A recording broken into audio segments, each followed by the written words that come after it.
A magnitude 3.1 earthquake occurred.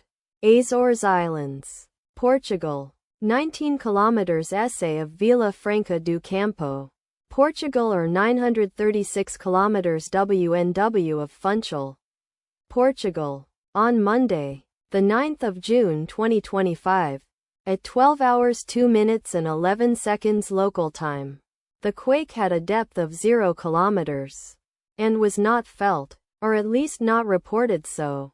Data source from EMSC. Did you feel it? Let us pray. May the earthquake that occurred not affect our brothers and sisters there. May the earthquake not happen again. And may God protect everyone. Amen.